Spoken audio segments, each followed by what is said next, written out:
Most people visit these parts of Kuala Lumpur and think they've seen the whole city. Petronas Towers, Bukit Bintang, Jalan Alor. Those places are great, but there's so much more to Kuala Lumpur. Because KL isn't just one city, it's a collection of neighbourhoods and neighbouring cities, each with its own personality.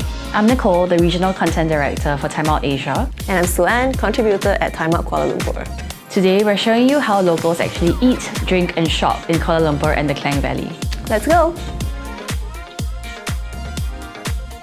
First things first, KL is huge. Much bigger than most visitors expect. When locals say they're going to KL, they could mean the city centre, Petaling Jaya, Shah, Putrajaya, or somewhere completely different. If you're flying in, one of the easiest ways to get into the city is by taking the KLIA Express straight to KL Central. And Hilton Kuala Lumpur is directly connected to KL Central, making it one of the most convenient bases for exploring the city. From here, you can head towards KLCC and Chow Kit, where you'll find Doubletree by Hilton Kuala Lumpur and both Hilton Garden Inn Kuala Lumpur, Jalan Tuanku Abdul Rahman North and South. Or explore the wider Klang Valley from Petaling Jaya and Puchong to Putrajaya and Shah, where Hilton also has you covered. There's Hilton Petaling Jaya, Hilton Garden Inn Puchong, Doubletree by Hilton Putrajaya Lakeside, Doubletree by Hilton Shah iCity, and one of Hilton's newest additions, Hilton Shah Glenmarie. Here's what you can expect. We're starting in Brickfields, also known as KL's Little India. This is one of the most vibrant parts of the city, with colourful shopfronts, flower gardens, spice stores, and some of the best Indian food in KL. Start with masala chai at Tea Tambi. Then head to MTR for a proper South Indian breakfast spread. Idli, dosai, they have the works. Just a short drive away is Bangsar. This is one of KL's coolest neighbourhoods, with independent cafes, boutiques, restaurants, and creative spaces. One of our favourites here is Honey Eatery for its Japanese-inspired dishes, drinks, and coffee beans that they roast in-house. And when the evening rolls around, Koli is one of Bangsar's best-loved cocktail bars. And while you're here, wander around Bangsar village and the surrounding streets. This is where locals actually shop, cafe hop, and hang out. Also, no trip to Malaysia is complete without nasi lemak. And Bangsar is home to some of KL's favourite modern nasi lemak spots. Today I'm here with my friend Nat. Okay, so we're going to visit two places for nasi lemak today. Tell us more about stop number one. Okay, so we are now at Nasi Lemak Burung Hantu, and we have here is the ayam goreng berempah nasi lemak and also the beef rendang nasi lemak. Okay, let's try. Okay. I'm gonna do a bite with all of everything, the rice, the sambal and the chicken. I'm gonna try. I really love the combination of everything together. Like the rice is very Moorish and so singular, not like clumpy or stuck together. And like the sambal and the flavour of the chicken just like goes so well together. Yeah. Can tell that we're gonna finish this plate. So now we're at stop number 2, which is Nasi Lemak Shop at Mid Valley. Nat, what did we order? Alright, so I got their signature nasi lemak, which is the ayam berempah and also the curry chicken.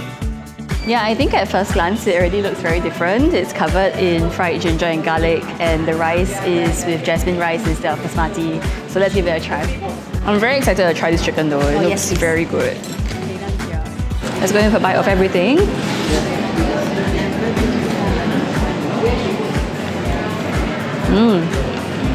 I think this is going to be a controversial opinion, but I would say I like the sambal and the rice at Burung Hantu more, but I like the chicken here more. So I would combine the two together or eat at both. Don't cancel me.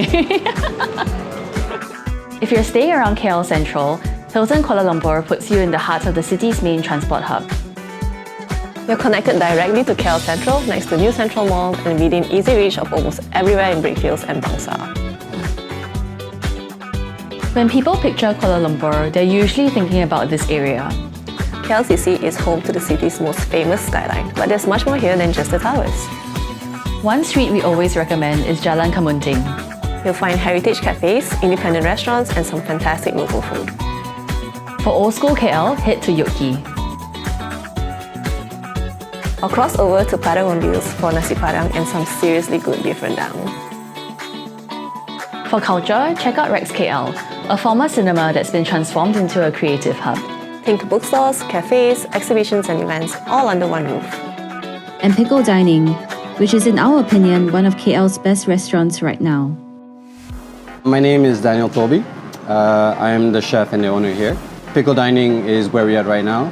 It's somewhere that I can put two of my passions together. One is cooking, one is archaeology, paleontology, and pickle is a combination of those two things. So what we do here a lot is preserving. So through fermentation, dry aging, salting, all kinds of primitive methods that existed thousands of years ago. And it's my job to put it into a modern setting so that you guys can have a good meal. A lot of my dishes here comes with a memory. Art lovers should also visit Ermu for contemporary Malaysian and Southeast Asian works. And Central Market is still one of the best places to browse local crafts and souvenirs. One of our new favourites is the Campus Ampang, which opened last year. It's an old school that's been transformed into a community space with restaurants, boutiques, and sports facilities. Don't miss Pizza Duo while you're there. The owners trained in Naples, so yes, their Neapolitan pizzas are very good. For something more local, head to Wisma Causeway. It's one of those old malls that's home to some of the city's most exciting independent restaurants right now. We love Mama Leg for its Kelantan-inspired take on Thai beef boat noodles. Swadee ka! Hi, we are from Mama Leg Thai beef noodle. KL's cocktail scene has also exploded over the past decade. Penrose consistently ranks amongst Malaysia's best bars. Hi, my name is John Lee from Penrose, Kuala Lumpur. Penrose is an elevated classic cocktail bar. The drinks here are very clean, very refined. All drinks are an inspiration of a classic, but we have our own twist on them. And its sister venue, Levanta, has quickly become one of the city's hottest new openings. And if you like something a little stranger and more playful, check out Swangshi. For easy access to KLCC, DoubleTree by Hilton Kuala Lumpur is a great space. And if you'd like to stay closer to Chow Kit, Hilton Garden in Kuala Lumpur, Jalan Tuanku Abdul Rahman North and South put you within easy reach of one of KL's most exciting neighbourhoods.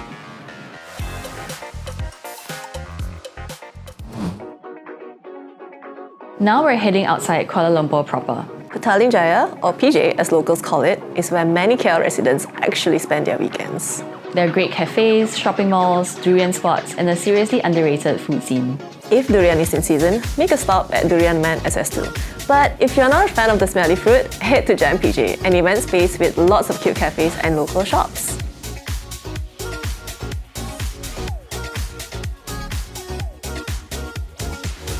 For something more relaxed, check out Ipoh Ipoh Cafe for excellent bowls of Ipoh Hor Fun, or Fluffed for waffles and ice cream. You can easily spend the whole afternoon exploring Taman Paramount.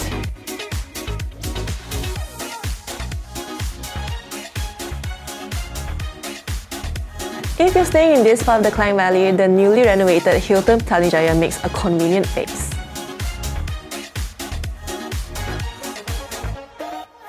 Puchong is a paradise for food lovers. Especially if you're after Chinese Malaysian food, Bandar Putri is a great place to start. This is the kind of area locals will happily drive across the city for. Stay at Hilton Garden in Puchong to explore this side of Selangor. Putrajaya feels completely different from the rest of the Klang Valley. Wide boulevards, futuristic architecture, dramatic bridges, and beautiful lakes. It's Malaysia's administrative capital, but it's also surprisingly relaxing. You can visit Putra Mosque or take a walk by the lake to explore at a slower pace. Nearby, Tamarind Square in Cyberjaya is great for cafes and independent spots. There's even a pickleball court. And for lunch, we're heading to Kosha Lala for kampung-style Malaysian food. If you want to stay in this area, DoubleTree by Hilton Putrajaya Lakeside gives you a quieter, more resort-like base by the water that's also very family-friendly. And finally, Shah Alam. A city known for its parks, family-friendly attractions, and growing food scene. DoubleTree by Hilton Shah Alam ICT puts you close to the action, while Hilton Shah Alam Glamoury gives you a more relaxed space in Selangor. It's connected to a golf resort and also has an Olympic-sized swimming pool and indoor and outdoor tennis courts. And that's Kuala Lumpur and the Klang Valley, or at least a small slice of everything we managed to cover in a week of exploring the area. We've linked our full insider guide below, complete with Google Map pins for every restaurant, cafe, bar and attraction featured in this video, plus more of our KL recommendations. If you're planning a trip to Malaysia, save this video for later and let us know which neighbourhood you'd explore first. For more insider guides, watch our guide to Singapore and Bali too. See you in the next city.